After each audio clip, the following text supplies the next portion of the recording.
Ready. So wallpaper layout. We're doing this wall, and the window wall. Only from the middle of the wall up. And I want to challenge you and ask you, where would you start the job? I'll show you the wallpaper. It's 21.5-inch paper. Okay? Where would you start? Where do you think you would start? Would you start over here, since you have a nice sharp edge?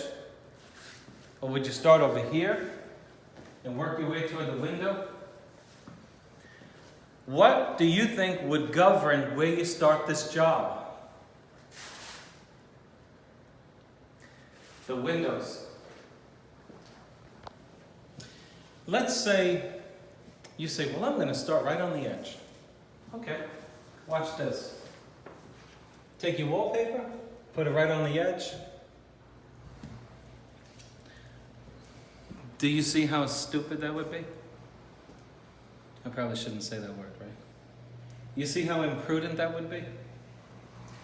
You would end up with a 3/16 of an inch. I'm serious, this is very important to know. For those of you who do wallpaper, do-it-yourselfers, everybody can hang wallpaper. Everybody can hang it. My mother taught me how to hang wallpaper, okay, when I was a teenager. But not everybody is thinking like this. You wind up with then, take these two off and start again. There's no way to put a 1/4 of an inch strip of wallpaper, okay? There's just no way to do it. Since this is so intricate, this wall, this is where you gotta begin. And so, rather than walk around with a roll of wallpaper that doesn't bend into corners, you take a tape measure, which I lost.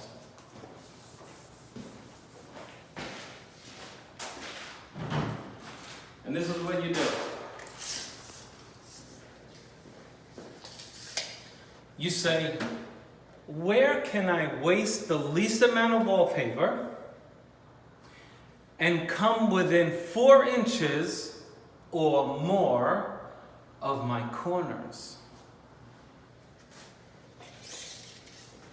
And so you simulate the roll of wall covering with your thumb on the mark at which the wall covering roll ends. That's 21.5.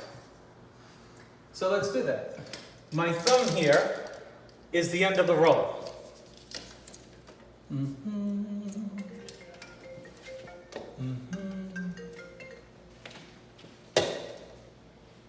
Okay, so I'm ending here.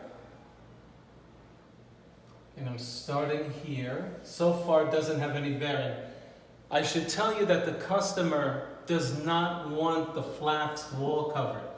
Makes it a lot easier.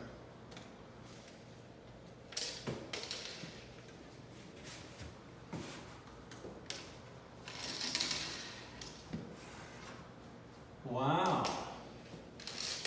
So far, so good. But look where I end. I'm 3.5 inches away from the end. I don't like that. So, you keep that in mind. You're 3.5 inches away from the end if you start in the corner. All we got to do now is move it back onto this wall. You see this mark here? That's where I determine where we're going to start. It gives me 5 inches from the wall. And look what it does. Look where it puts me.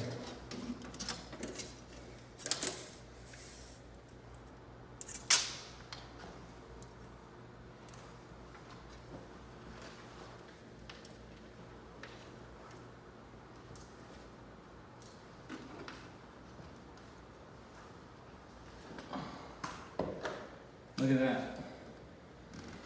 And it leaves me with a very nice 8.5 inches of wall covering on the end here. If I move it too far back, I start coming too close to these edges and I'm not comfortable with it.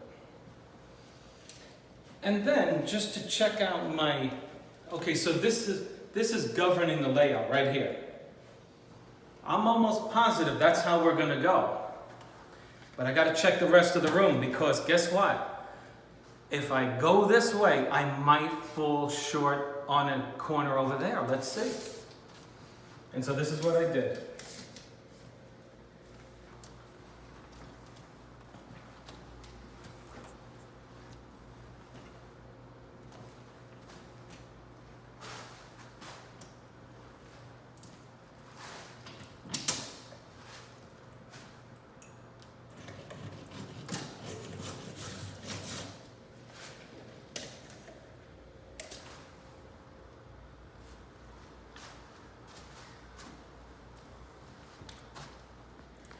And look at that. It just turns out to be a perfect plan, but it may not have. If it didn't work out, I would have to keep my layout the way I found it, and we would have to work on this area over here, because there are 1, 2, 3, 4 endings with which to contend on that wall. If something's not right over here, it's only one issue. When it's right over there, we got to keep it. And then we'll deal with this if it becomes an issue. But it hasn't been. So there's your tip on how to lay out a room. You got to plan the layout by simply taking your tape measure and going around the room, seeing where each of your seams end. When you found out what you like, take a little pencil mark and mark where your seams are, just so you know. Let's say the first time around doesn't work out. Well, you have to go and do it again. And if you mark where your pencils lay out, and you put them at the bottom, the first one, the second one above it, the third one. This way you know where your true endings are. I didn't do it because before the video, I did the layout, and I just wanted to show you how I did it. But I'm just saying, if the first time failed, you make marks on the edges, and when you know it's no good, you just go above it and make your second layer of marks. You see what I'm saying? If the second time doesn't work, you go above it, and it's just a way to keep track of where your desired seams are going to be. That's all. Or you could use a piece of tape. This way you don't mark up your wall. Okay, there you have it. Thanks for watching. If you liked the video, click on like if you found it helpful. Many of you are now giving me your suggestions, which I'm incorporating into my work. Do me a favor. Guys like Matt Gloss, Mike Regan, Billy Devlin from Galway, leave a suggestion. Let me know, because if it's a better way than what I'm doing, I'm going to do it. See you on the next one.